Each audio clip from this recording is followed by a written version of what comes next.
Hi, I'm Neeru Goyal and I make educational videos.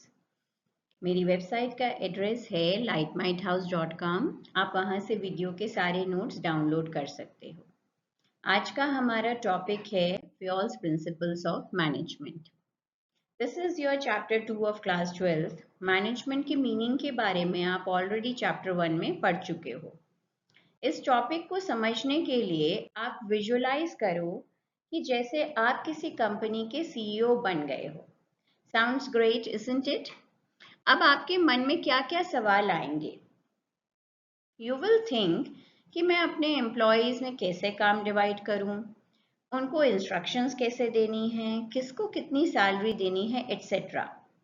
इन सब questions के लिए फ्योल ने हमें पहले से ही गाइडलाइंस दी हुई हैं, जिन्हें हम फ्योल के प्रिंसिपल्स कहते हैं। सबसे पहले हम प्रिंसिपल्स का मीनिंग समझ लेते हैं। Principles of management are broad and general guidelines for decision making and action. ये principles हमें guidelines provide करते हैं ताकि managers easily और logically अपने decision ले पाएं और implement कर पाएं। अब सवाल आता है कि आखिरकार ये principles बने कैसे हैं? Answer is through observation and experience of our previous managers. हमारे मैनेजर्स के एक्सपीरियंस और ऑब्जर्वेशन से। Now let us know who was Henry Fayol. Henry Fayol कौन थे? हेनरी फ्योल एक माइनिंग इंजीनियर थे और वो एक कोल माइनिंग कंपनी में काम करते थे। वो एक फ्रेंच मैनेजमेंट थ्योरिस्ट थे। उन्होंने ही मैनेजमेंट के 14 प्रिंसिपल्स दिए हैं। उनके इस काम के लिए उन्हें फादर ऑफ जनरल मैनेजमेंट भी कहा जाता है। Now, why are you studying this information? And you need to remember this information because this will be helpful in attempting your MCQs. Now coming to the first principle, that is the principle of division of work. ये principle बहुत ही simple है। जैसे अगर हमें अपने class का board decorate करना है तो हम सारा काम डिवाइड कर लेंगे। डिवाइड करने का क्राइटेरिया क्या रहेगा? जो स्टूडेंट आर्ट एंड क्राफ्ट में अच्छा होगा हम उसे आर्ट रिलेटेड वर्क दे देंगे, जिसकी हैंडराइटिंग अच्छी होगी हम उसे हेडिंग्स लिखने का काम दे देंगे और इस तरह से हम अपने काम को डिवाइड कर लेंगे। अब यहाँ पे हमने 2 पॉइंट्स पे फोकस किया। हमारा पहला पॉइंट था कि हमें सारा काम डिवाइड करना है स्मॉलर टास्क में, और सेकेंड हमारा पॉइंट था स्पेशलाइजेशन का। दैट इज स्पेशलिस्ट को काम देना ताकि काम ठीक से हो पाए और उसमें एक्यूरेसी आ पाए, काम में एफिशिएंसी आ पाए और वो स्पीड से भी हो। जैसे हम फिश को स्विमिंग का ही काम देंगे और हम बर्ड को फ्लाई करने का ही काम देंगे क्योंकि उन्हें वही काम आता है। Now let's see the notes of this principle. अब हम इस प्रिंसिपल को अगर लिखना है तो कैसे लिखेंगे? According to Fayol, entire work should be divided into smaller tasks. Then each task should be assigned to a specialist, that is the employee competent to do that work. And it gives us the benefits of specialization. It promotes efficiency, accuracy, and speed. This principle is applicable to all types and sizes of organizations, be it a school, a club, or a factory. For example, in a school, there are different departments for academics, art and crafts, sports, music, etc. There are specialists in each department to guide the students efficiently and accurately. अब कुछ students का question रहेगा कि क्या हमें ये पूरा learn करना पड़ेगा word by word? So of course not, you need not learn this word by word. जब भी हमें बिजनेस स्टडीज में आंसर्स लिखने होते हैं तो हमें कुछ कीवर्ड्स इंक्लूड करने पड़ते हैं, और वो कीवर्ड्स अगर हम लिख रहे हैं और हम अपने सेंटेंसेस में आंसर फ्रेम कर रहे हैं सो दैट विल सुफाइस। तो कीवर्ड्स आप क्या क्या इंक्लूड करेंगे? वो कीवर्ड्स रहेंगे entire work should be divided into smaller tasks, assigned to a specialist, gives the benefits of specialization, promotes efficiency, accuracy, and speed, applicable to all types and sizes of organization, and then you will give an example of your choice. Now coming to the second principle. Second principle is authority and responsibility. Authority का meaning होता है power या right to give order. जैसे organization में boss के पास power होती है. Responsibility का meaning होता है जिम्मेदारी, अपनी ड्यूटी सही समय पर सही ढंग से निभाना.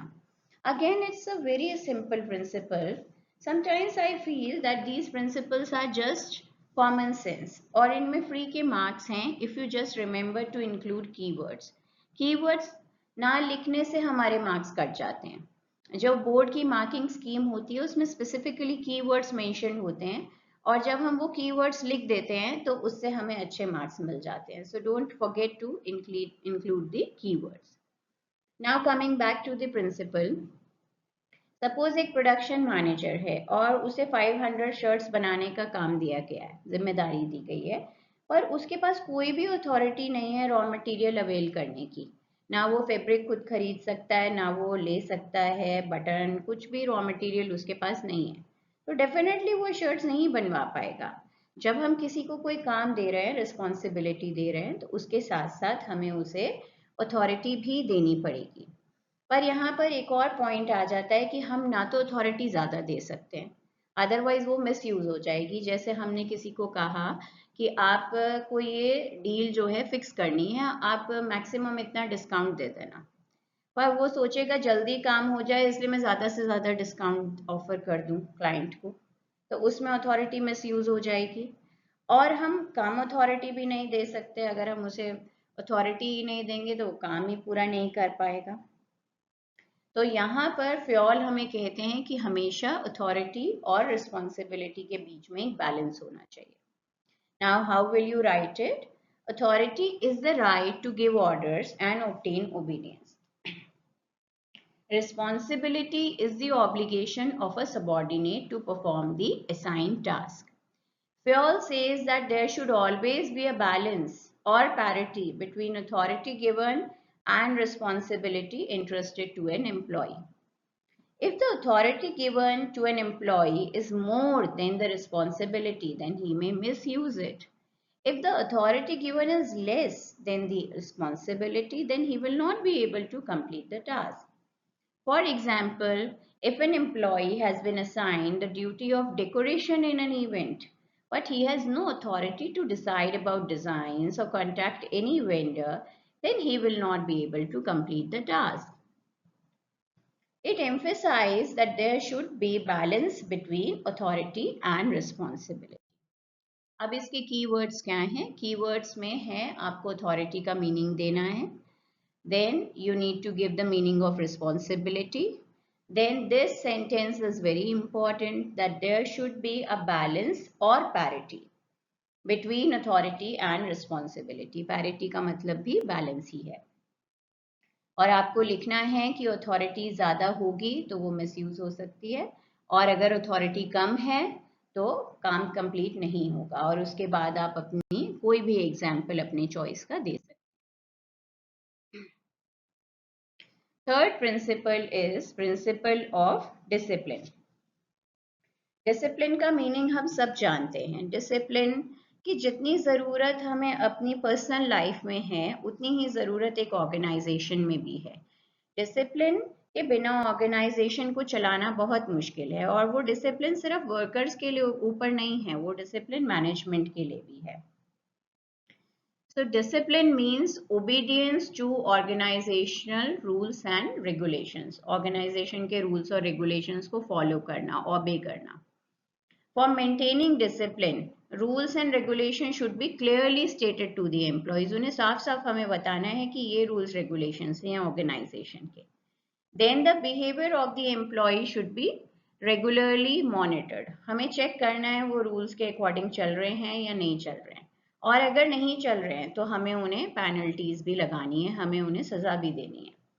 For the systematic working of the organization, both the manager and workers must follow discipline. Example is at McDonald's, the employees are required to wash their hands every 30 minutes. Keywords are, first you will write the meaning of discipline, and then You will write that discipline requires good superiors at all levels, clear and fair agreements, and judicious application of penalties. And then you will write that rules and regulations must be clearly stated. Behavior of employees should be monitored regularly. And then should be application of penalties in case of default. And both the managers and workers must follow discipline. After that, you can give an example of your choice. Then the fourth principle is the principle of unity of command.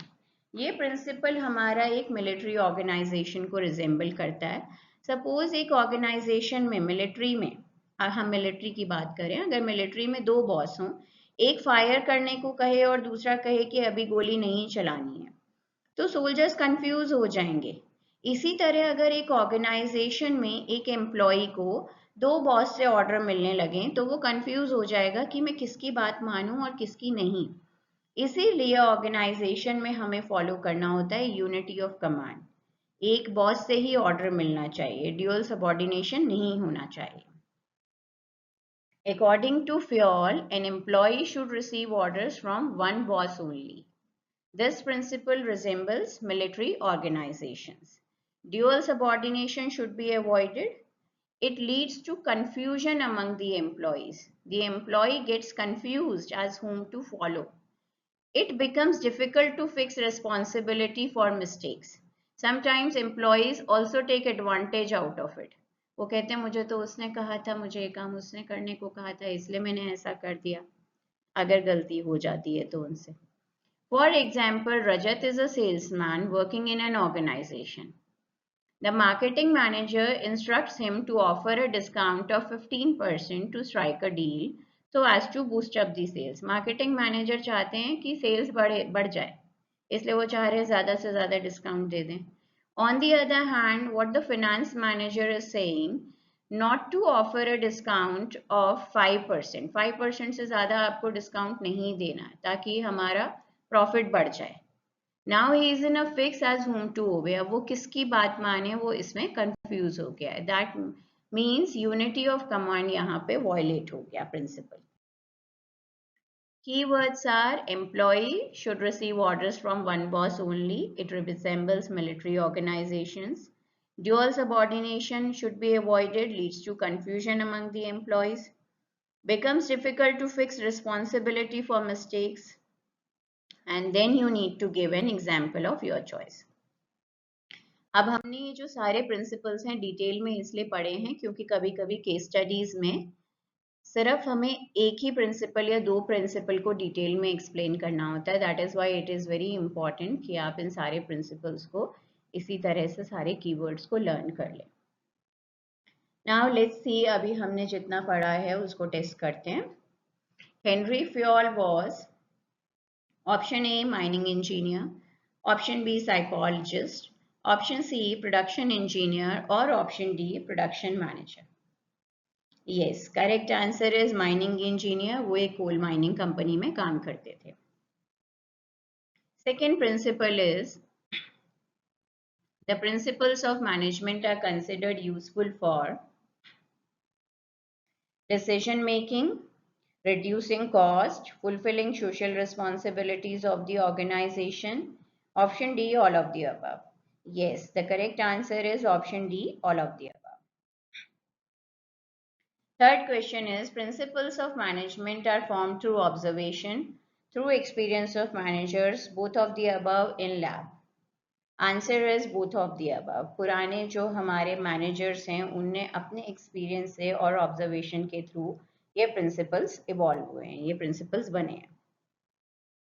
Fourth question is, division of work is best explain by which of the following statement. सबसे ज्यादा इसे कौन explain कर पा रहा है?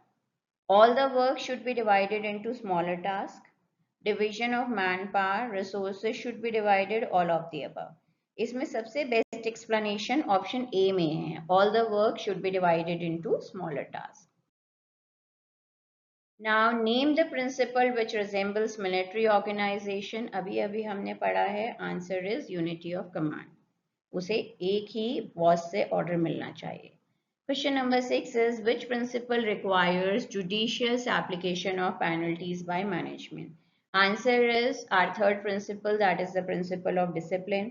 अगर आप rules और regulations को follow नहीं कर रहे हो तो आपके ऊपर penalty लग सकती है. Okay, well done, great. So this is all for today. See you next time. If you have any queries, please write to me in the comment section. Thank you so much.